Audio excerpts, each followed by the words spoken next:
Jesse Chavez is not a Minnesota Twin, although for a minute we thought he was. But anyway, the bullpen is a front burner issue for the Twins right now, and for less than stellar reasons, we're going to get into that today. This is Locked On Twins. You are Locked On Twins, your daily Minnesota Twins podcast, part of the Locked On Podcast Network, your team every day.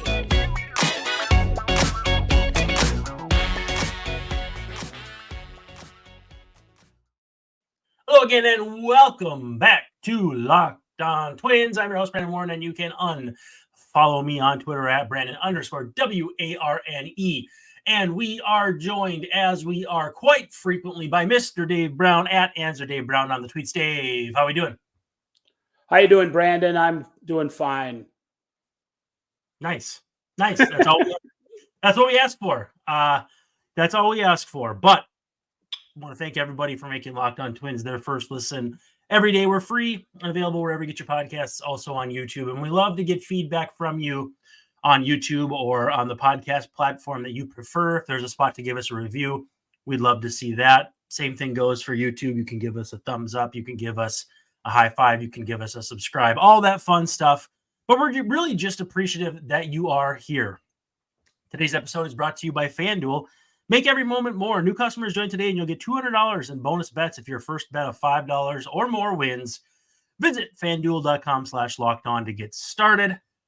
Dave, I'm going to do my best not to be distracted because as we're recording here, my champion for the NCAA bracket is playing. So I'm going to just steal a glance over here every couple seconds, but I will be fully engaged and fully prepared to give everyone just the best. Who did you pick? Houston. Oh, that's right. But I'm actually leading. Like, I'm number one in the Locked On Minnesota pool because I have Houston, and then I had a couple of like serendipitous upsets that turned out quite nicely. So we'll see what happens there. But you know, Dave, for a couple of hours today, we thought Jesse Chavez was going to be a Twin. Well, I think it was at this point during the day. Maybe I was on my deck fixing some lumber, but so I missed this. But I came back and I saw it. It's like the first thing I saw was the apology. No, we're wrong. Jesse Chavez is not coming to the Twins.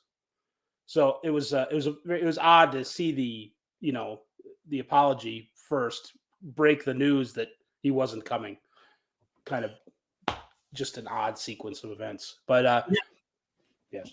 Well, it's kind of like the ask for forgiveness or ask for permission thing. You know, you kind of do it in backwards order. But yeah, I'm not saying Chavez would not be a good fit. I think he actually would be a fairly decent fit because Rocco has over and over again kind of talked about the want for a long guy in the bullpen. Now, that role will probably be filled by Louis Varland in the early portion of the season just because of the lack of need for a fifth starter. But with Chavez, you have a guy who has worked in that role for quite some time, kind of like the, preeminent swingman of the era since who's that guy that pitched for the A's and a bunch of other teams who was a swingman who was active for a long time. His name's going to come to me at 3 a.m, and I'm going to text it to you. But the A's, you say? Well, he was on the A's and a few other teams. But nevertheless, so was Chavez. He would make sense because if you ever got to a point where you had to press him into higher leverage, or say your bullpen is just blown up, right? He's pitched in some of those spots, so it would have made some sense. But it weren't to be. I was looking at some of Jesse's numbers. He's ancient. He's been around forever. He's been with the Braves, I think, about 20 times individually. He hasn't really done that long man thing that much in about 5 years. It's been about 5 years since he's put up a bunch of multiple inning performances. He's kind of, as he's gotten into his 40s, he's not really that guy anymore. So I think that might be one of the things stopping the Twins from committing to him. I don't know if a team like the White Sox, grants you your release. Is that a sign to maybe stay away from him? I don't know. We like to kid the White Sox on here, but it's possible he's just kind of reached the end of the road. I hope not. I enjoy watching him pitch, but I'm not sure.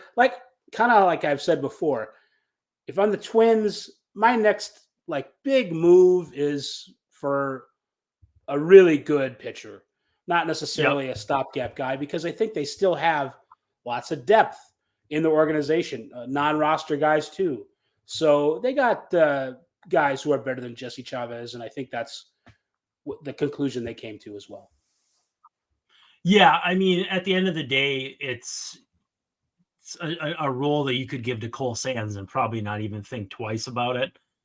And to that end, it doesn't make sense necessarily to bring in somebody else.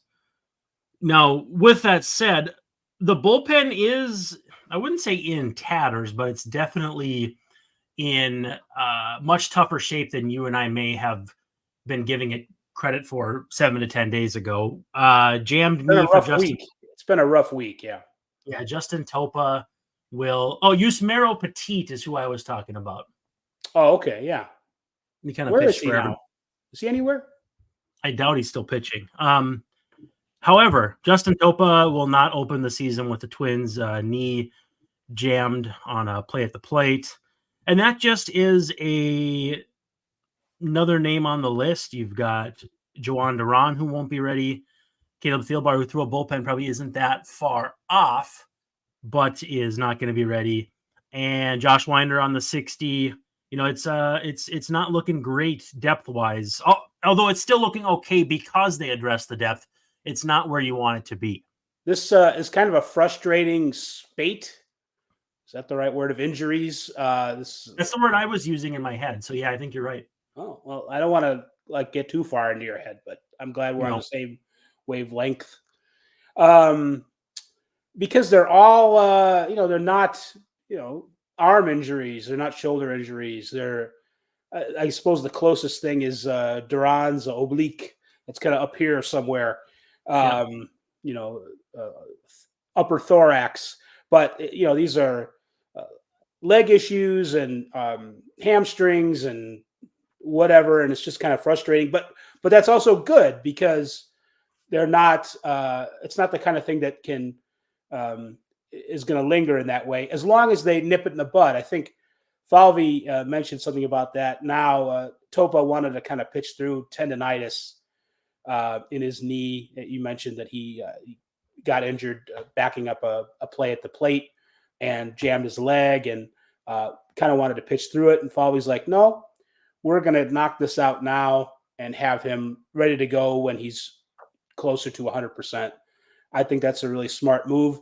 And I think that is another, we mentioned the depth that they have. They still have it. It's just not quite as deep as it was before.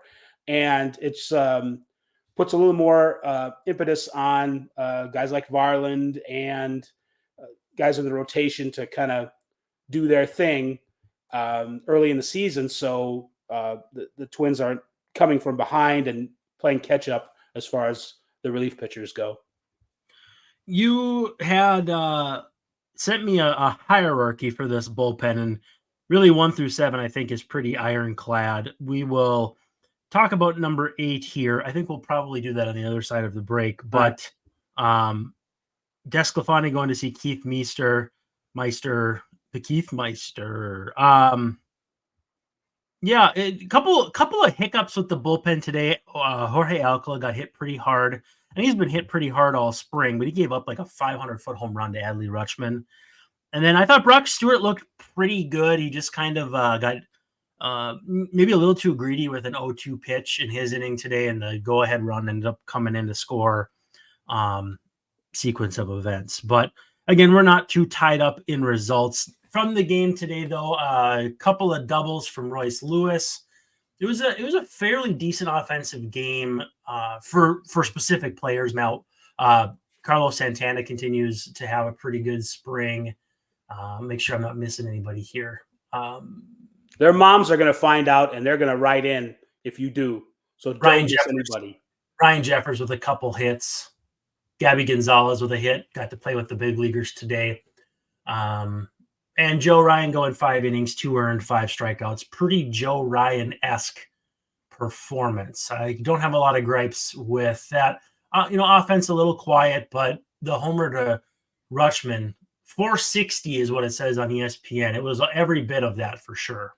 What was it? What kind of pitch was it on 0-2? For Stewart? Yeah. The Rutschman homer. Do you know? No.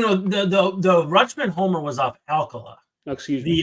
The 0-2 for Stewart was where do we got it here? An 0-2 sweeper that caught too much of the plate. Mountcastle served it into right. Someone named Burns ran for him, got to second on a wild pitch, and then scored because Ryan O'Hearn kind of dropped the double down the left field line. So it just kind of goes to show like how quickly a run can come across and be scratched across if a couple small things go wrong. It was a decent enough sweeper. He started cutter, and then sweeper. So he did not go with the big velo. He ended the inning, though, striking out Austin Hayes on 98. So the velo was there today. He was just trying some different things. And an 0-2 sweeper, it wasn't horribly located. It was, I'm trying to think of if the angle, I want to say it was a little inside. It was a jam shot into right field. But in all, I didn't think he pitched that poorly. And the velo was really good for Jorge Alcala. And I'm more worried about the velo and the components, especially him coming off the, taking the ball back up the box and needing to be day to day. I was more encouraged than I expected to be. Well, you kind of had the feeling that a healthy Stewart was going to work his way into high leverage situations even before the bullpen started to have some attrition. And, already here we are. It's, he hasn't really even had to work his way up. It's kind of just happened. So it's interesting to see how he's going to go about this. That's a heck of a lineup to go up against. So, and the results aren't 100% what you want, but at the same time, seems like he's not too far off. So, Alcala is one thing, but I think Stewart is a guy who, after Jax is going to be pretty big for a high leverage situation. So I don't want to say that's a guy I'm worried about, but that's a guy I'm focusing on as far as big at bats late in the game. And it'd be interesting to see what Stewart's going to be early in the season when he gets those opportunities. Yeah, for sure. We'll see where he settles in. We'll come back. We'll talk about the hierarchy of this bullpen and why I think that the number 8 reliever could be someone we may not be talking about much. But first, a word from FanDuel. Say goodbye to busted brackets with FanDuel because it lets you bet on every single game of the tournament, whether you are betting on a big upset or a 1 seed. I got the number 1 Houston Cougars, and I think you had the number 74 DePaul Blue Demons. Are they that high? That seems too high. They're number 74 in the Big East. There's only 16 teams in the Big East, isn't there? Probably. Right now, new customers, though, get $200 in bonus bets if their first $5 bet wins. Again, $200 in bonus bets if your first $5 bet wins. So you can use it on point spreads, money lines, or pick who you think is going to win it all. Do you like UConn? Do you like Houston? Do you like North Carolina? Or are you a Duke fan? I could rattle off. We're almost to the Sweet 16. I'm not going to read off all the teams I think are going to make the Sweet 16. Just do your part. Visit FanDuel.com/lockedon and bet on college hoops until they cut down the nets. That's FanDuel.com/lockedon to get started. All right, Dave, we have the bullpen hierarchy, and it's I think it's funny how much we talked about 2 weeks ago, how there were no spots on this roster open. And now, do you want to read off the bullpen hierarchy and then we'll talk about the 8th guy, or do you have it handy? Yeah, I do. I think 1 through 7 is a consensus. Right. I think. Yeah. So we got Garth Jacks. Should I start at the top? Yeah. Yeah, fine. And then Brock Stewart, Jorge Alcala, number 3, Stephen Okert, number 4, Josh Stamont, number 5, Jay Jackson, number 6, Cody Funderburk, number 7, Cole Sands, 8, and then I have but we'll stop at 8 because that's your is number. Are you feeling like Cole Sands is the 8th guy for you? No, I'm feeling like I'm not sure. Okay. I feel like I like the 9. Marte's had a better spring. I like the 9 and 10 that you listed. So number 8 on the list, again, maybe not in any specific order after 7. You have Cole Sands, Daniel Duarte, and then the guy I think gets the look, Jeff Brigham, because he's been good this spring. They're going to have a 40-man spot to play with because Desclafani is for sure going on the 60 at the very least. So there is going to be a spot for a non-roster player. Now, if Louis Varland is the number 5 starter, which we're in agreement that he is, that does permit him to work more of a long role in the bullpen. Now, what that means is that you may not need to lean on someone like Cole Sands out of the chute because you have Louis Varland. And even if Louis Varland isn't in that role, because he's shown in shorter relief bursts that he can throw the crap out of the ball. But it at least gives them enough protection that you could bring along someone like Brigham, who's a little more traditional one-inning reliever than, for instance, Sands or Brent Hedrick or those kinds of guys. I kind of wonder if, looking at this hierarchy as I wrote it, or copied it perhaps, and just coincidentally, that's how it is. If Rocco really likes Varland in that relief role, and just the way things have kind of shaped up for the rest of the bullpen, if, Jackson, Stewart, and then maybe Varland slats into the 3, just because that's going to get him regular work between the opening day and whenever his game 10 or April 10th, or I don't remember the date, but whenever his turn in the rotation comes up. So maybe rather than leaving it to, we'll just bring him in whenever the time comes, maybe we have something set for Louis Varland, maybe in that Topa role. Topa roll sounds like a yummy candy too. I don't know if somebody wants to sell those at the it sounds to me like a sushi roll, but it's like I don't know what kind of influence. There's got to be some caramel in there. I don't know, but I wonder if Varland maybe is higher up now, and Alcala, not so high on the leverage turn, and Jackson, you have Jackson for longer stints. Rocco was talking just a few days ago about how he wanted the bullpen guys to, we got to be ready for 2-inning stints or 3-inning stints. Now that sounds kind of luxurious, but Jackson has some experience doing that, so maybe he's the longer guy. Varland slots in after Jackson Stewart in higher leverage situations. Well, and it certainly won't hurt to have 9 guys, regardless of where you slot Varland in there, because I don't know, like, we know how quickly a guy can stretch out, but how quickly does a guy unstretch out? Like, if Varland works in relief for 10 days or 7 to 10 days, I don't know, he's still pretty stretched out, isn't he? Yeah, and I think he can also take care of that with his side issue, with his side stints, is in between appearances, kind of like how a starter does. So you could kind of look at it like that. If he's used in the first series against the Royals a couple times, and then maybe not again in the next series, just a possibility that he could work on maintaining his length with those side sessions in between appearances. You know what? I didn't check. We should see if the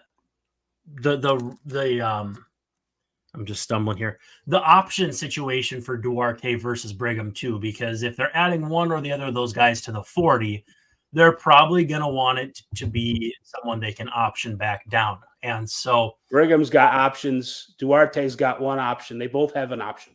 Okay, because Cole Sands has one. So, I mean, in theory, yeah, you could send him back. Cody Funderburk has 3.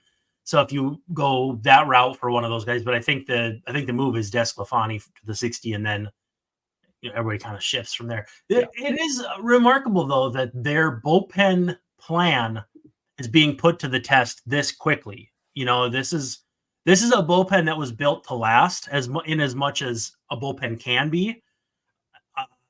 And they're facing the trials and tribulations before the games even matter. It was, I think we identified it as a good proactive moves on their part, adding the people they did, but also having in place already some of the other depth that Levine and Falvey have added here in the past year or so, and the development people bringing it up to the minor league. So it's good on the Twins for, it's happened quicker than they thought, I'm sure, but they were ready for it. And it's a good thing that it's March, I guess. It is March, as John Rothstein would say. Let's take a quick pause. We have to give some love to Amazon Fire TV. When we come back, you and I are looking for some semblance of good news in the fact that maybe it doesn't matter that Matt Wallner has had a tough spring. But first, again, a word from Amazon Fire TV. Fire TV is your destination for sports. From live games to highlights to in-depth analysis, Fire TV offers amazing viewing experiences with smart TVs and dumb TVs alike. You just need a Fire TV stick if you do not have a smart TV, and you can plug it into your existing television, and it'll provide access to millions of movies and TV episodes, as well as free and live television. So whether it's opening weekend for baseball, we're 4 days as of this recording away from opening day in Kansas City, or the college basketball tournament, which is going on as we speak, you're going to want to have a Fire TV. Fire TV recently created Fire TV channels to deliver a constant supply of the latest videos from your favorite sports brands, all for free, including us here at Locked On and most of the big pro leagues and college conferences as well. Fire TV channels let you dive into all of the game analysis, highlights, and more to keep up to date on all the latest in the world of sports. March Madness, NBA, MLB, all of that is ramping up in its own regard, and you need to be on Amazon Fire TV for that. You can also get great news, entertainment, gaming, travel, and cooking videos as well. So check out Fire TV channels on Fire TV and your devices. And if you have not checked out Fire TV channels yet, you should. Trust me on this. To learn more, visit Amazon Fire TV, Amazon.com/LockedOnFireTV. All right, Dave, you had mentioned in our discussion off air that you had kind of looked for a similar spring training go around for a player who actually had a tough spring and then had a good season, or a breakout season. I don't want to blow your cover here, so hit us with it. Well, thank you for not wanting to blow my cover, because I'm a secret agent, and that would be bad if they. Are we still doing phrasing? No. Okay. Yeah. So I wanted to check in with Matt Wallner to see how he's been doing, and he did hit a home run Saturday, but he's still basically struggling. At least the stats say he is. And what is he? He's 4 for 30 with 15 strikeouts. So if is strikeout percentage, is that 50%, or is that plate appearances? I don't know, but it's pretty damn close. It's plate appearances, but it's close enough that we're not going to browbeat you over it. Right. Well, don't beat my brows. No. So I thought, and it also goes back to our conversations about, well, what spring statistics matter and what ones don't, and we don't always know. So I'm like, well, let me think of a guy who's kind of like Wallner, similar profile, and maybe they're not that similar, but they seem superficially similar. How'd he do last year in spring training? And did it matter when it came to regular season results? So I picked Nolan Jones, who I think he's a good player, and I think that's a decent comparison to Wallner, even kind of similar ages. Jones might be a little younger. Last year, Jones, as we know, broke out during the regular season and became, after some tough seasons and upper minor leagues and breaking into the majors, had a really good year for the Rockies. What did he do in spring training, though? He went 8 for 42 with 20 strikeouts in the Cactus League before breaking out for the Rockies last year. Very similar stats, lots of similar strikeouts, and no home runs, I don't think. Not even, Wallner's gone deep a couple times, and Jones was terrible last year in spring training. It didn't translate at all to the majors. He broke through for the Rockies and finally, accumulated some great statistics as his profile in the minor leagues said he would. So again, it doesn't prove anything. It's that was the first person I thought of. Well, Jones is kind of like Wallner.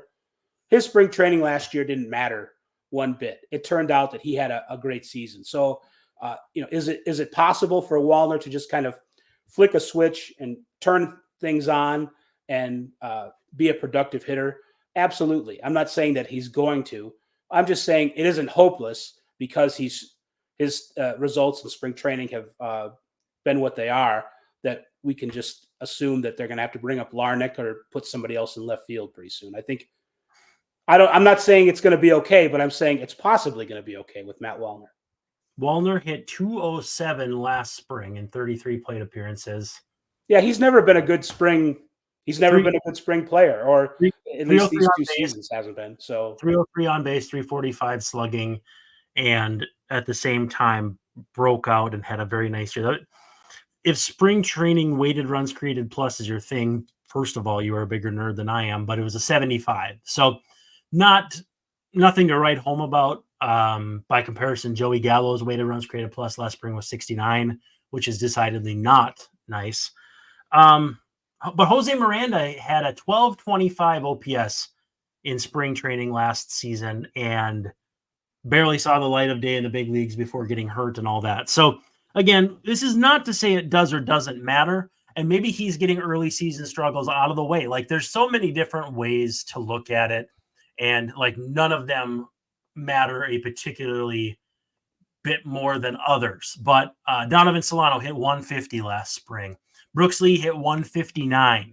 Christian Vasquez hit 097. I mean, some of that is like, yeah, he wasn't particularly good, but it didn't carry into the regular season as like a 1-to-1 correlation. Here's what it sets up. I don't know if these guys even really remember what they do in spring training. Once the season starts, they probably don't. It's probably wiped from their minds. He's going to go in zeros across the board. He doesn't have to face Cole Reagans on opening day. It'll be Margot in left field. He'll come up sometime after, Reagans is out of the game if there's a right-handed reliever. And then he'll start he starts from scratch. And I don't think it's he's kind of an important player in the lineup, especially with the questions that the Twins have about other players and other parts of the team. It would be nice if they could rely on Matt Wallner to slug 450, 475, 500, and not have to worry about bringing up somebody from the minors or making a change there in left field. He's an important player. And I think he's going to get a chance to start from scratch on opening day. How's this for a comparison? He feels like the kind of player that the White Sox want Gavin Sheets to be. Yeah, they have a similar type profile. Gavin Sheets has had, I think, more.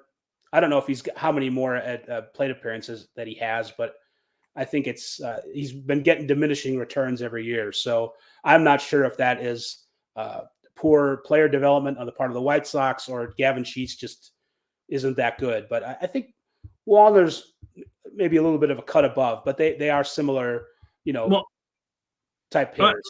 And I think Sheets is less of an outfielder and more of a first baseman. Oh, yeah. Defensively, he's not. Wallner can play the outfield. It has a good throwing arm. Sheets should not be really on defense. I really wonder how much that affects development, because it's got to be sizable. I mean, look at just the other first baseman types on the team who played in the outfield. Andrew Vaughn is nowhere near what he should be at this point. And so, yeah, I mean, again, it's kind of a bit of a hard left turn, but I do have a couple player news and notes, former Twins info.